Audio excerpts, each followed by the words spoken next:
کبھی یہ خیال آیا ہے کہ کسی بچے کے دل میں کوئی ایسی بات کیسے بٹھائی جائے جو ہمیشہ اس کی رہنمائی کرتی رہے؟ دیکھیں، اسلامی تعلیمات کی روشنی میں بچے کے دل کی پرورش کرنا یہ واقعی ایک بہت گہرا اور خوبصورت سفر ہے۔ تو آج کی اس گفتگو میں ہم اسی سفر کو سمجھنے کی کوشش کریں گے اور دیکھیں گے کہ محبت اور ایمان کے ذریعے بچوں کے دلوں کو کیسے جیتا جا سکتا ہے، تاکہ ان کی زندگی کی بنیاد ہمدردی اور صحیح رہنمائی پر رکھی جائے۔ اس سارے سفر کی جو بنیاد ہے نا، وہ ہے امانت کا تصور۔ یوں سمجھیں کہ جیسے سب سے قیمتی خزانہ کسی کے سپرد کر دیا گیا ہو۔ ہمارے بچے ہمارے لیے بالکل ویسے ہی ہیں، اللہ کی طرف سے ایک مقدس امانت۔ یہ صرف ایک خاندانی تعلق نہیں ہے، بلکہ یہ ایک بہت گہری ذمہ داری ہے جسے ہمیں بے حد احتیاط اور سچی محبت سے نبھانا ہے۔ اور یہیں سے ایک بہت اہم سوال پیدا ہوتا ہے کہ آخر ہم اس مقدس امانت کی بہترین پرورش کر کیسے سکتے ہیں؟ کیسے یہ یقینی بنایا جائے کہ بچے کا دل صرف محبت سے ہی نہیں بلکہ ایمان سے بھی گہرا جڑا ہو؟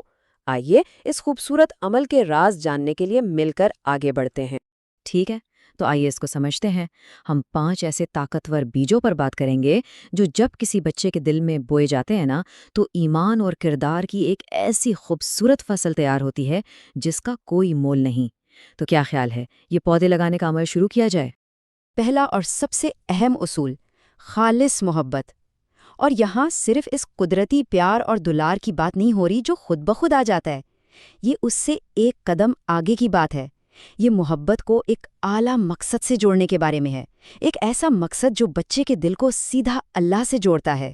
ذرا سوچیں کہ بچے کو صاف صاف یہ کہنے میں کتنی طاقت ہے۔ شاید رات کو سوتے وقت یا خوشی کے کسی لمحے میں جب یہ الفاظ کہے جاتے ہیں نا، تو یہ صرف پیار کا اظہار نہیں ہوتا، بلکہ یہ گھر کی محبت کو سیدھا ایمان سے جوڑ دیتا ہے۔ اس سے بچے کو یہ احساس ہوتا ہے کہ اس سے کی جانے والی محبت کسی دائمی، کسی لازوال چیز سے جڑی ہوئی ہے۔ تو اس کا اصل نقطہ کیا ہے؟ یہ طریقہ بچے کو سکھاتا ہے کہ سچی محبت غیر مشروط ہوتی ہے اور اس کی بنیاد ایمان پر ہوتی ہے۔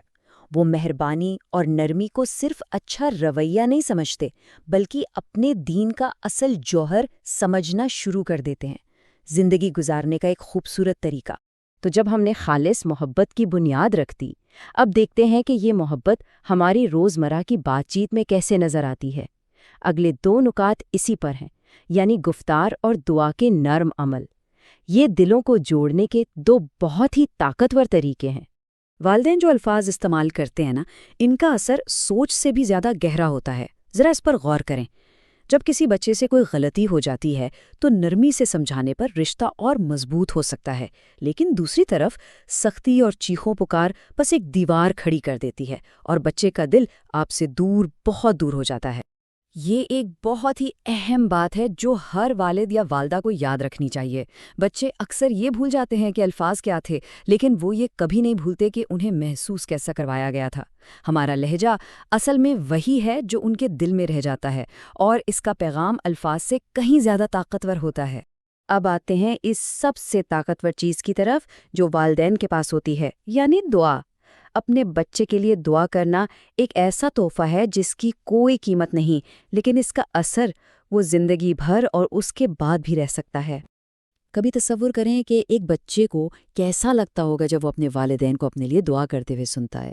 یہ چیز اس کے اندر اپنی قدر کا احساس بڑھا دیتی ہے۔ اسے لگتا ہے کہ وہ واقعی بہت محبوب اور قیمتی ہے، اور صرف یہی نہیں بلکہ یہ اس کے اندر زندگی بھر کے لیے ایک بہت ہی خوبصورت روحانی عادت بھی ڈال دیتی ہے۔